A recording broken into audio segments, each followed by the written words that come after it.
Hello students, நம்ம இன்னைக்கு இந்த வீடியோவில் என்ன பார்க்க போகிறோம்னா எக்ஸசைஸ் 1.2ல கொஸ்டின் நம்பர் 1 பார்க்க போகிறோம்.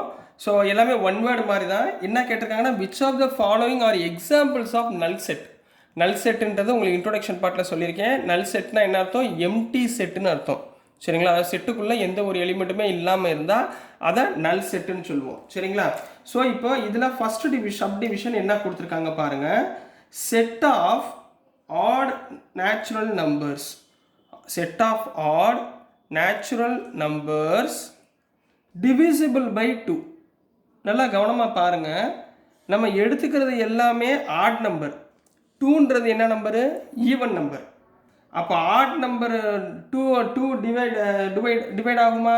ஆட் நேச்சுரல் நம்பர்ஸ் எல்லாமே இந்த ஈவன் நம்பரால் டிவைட் ஆகுமா? கண்டிப்பாக ஆகாது. ஸோ இந்த செட்டை என்ன சொல்லுவோம்? therefore it is null set. இது என்னமா? Null set. புரிஞ்சுங்களா என்ன சொல்ல வரேன்னு? அடுத்து நம்பர் 2 கண்ணா. Set of even primes. ஈவன்ல பிரைம் நம்பர். ஈவன்ல பிரைம் நம்பர் இருக்காமா? எஸ் இருக்கு. என்ன பிரைம் நம்பர் இருக்கு? 2ன்றது is the smallest even prime number. சரிங்களா? ஸோ செட்டுக்குள்ள நம்பர் வந்துருச்சு. அப்போ இது என்னது? Not a null set. It is not a null set. புரிஞ்சுங்களா?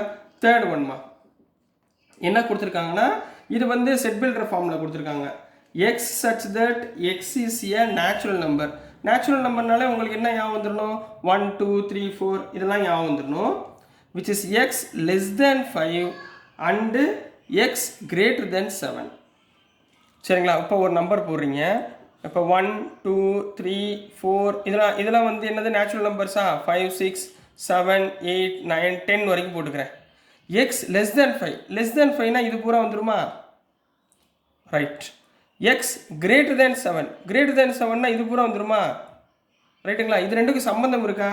எது ஒரு சம்பந்தமே கிடையாது. எந்த நம்பருமே நம்மளால என்ன பண்ண முடியாது? எடுத்துக்க முடியாது. அப்போ இந்த மாதிரி ஒரு ரேஞ்சோடைய நம்பர் நம்மளால என்ன பண்ண முடியாது? எடுக்க முடியாது. So it is null set இப்படியும் போடலாம், அல்லது நல் செட் இப்படியும் எழுதலாம். சரிங்களா? புரிஞ்சுங்களாமா? So next fourth question, fourth subdivision. சரிங்களா? இங்கே என்ன கொடுத்துருக்காங்கன்னா y such that y is a point common to any two parallel lines. பாருங்க, உங்களை குழப்பறதுக்காகவே கொடுத்துருக்காங்க பாருங்க. மொதல் நீங்கள் புரிஞ்சிக்க வேண்டியது இந்த பேரலல் லைன் தான். பேரலல் லைன்னா எப்படிமா இருக்கும்? இப்படி ஒரு லைன், இப்படி ஒரு லைன். இந்த ரெண்டுமே சேம் டைரெக்ஷனில் போச்சுன்னா, அல்லது வித்தியாசமான டைரெக்ஷன் போனாலும் உங்கள் லைன் சேமாக இருந்தால் அது என்ன சொல்லுவோம்? பேரலல் லைன் சொல்லுவோம். y is a point common to. இது ரெண்டுக்குமே காமனாக ஏதாவது ஒரு பாயிண்ட் வருமாமா? கண்டிப்பாக ரெண்டுமே ஜாயிண்ட்டே ஆகாது. ரெண்டுமே தனித்தனியாக போய்கிட்டே இருக்கிறது. காமனாக ஏதாவது ஒரு பாயிண்ட் வருமா? கண்டிப்பாக வராது. ஸோ இட் இஸ் எ நல் செட் அப்படின்னு முடிக்க போகிறீங்க. So this is the answer for question number 1 கண்ணா. ஸோ டியர் ஸ்டூடெண்ட்ஸ், நான் அனுப்புகிற வீடியோஸ் உங்களுக்கு புரிஞ்சிருக்கும்னு நம்புகிறேன். பிடிச்சிருந்துச்சுன்னா மறந்துடாமல் லைக் பண்ணுங்கள், ஷேர் பண்ணுங்கள், மறக்காமல் சப்ஸ்கிரைப் பண்ணி சப்போர்ட் பண்ணுங்கள் ஸ்டூடெண்ட்ஸ். தேங்க்யூ.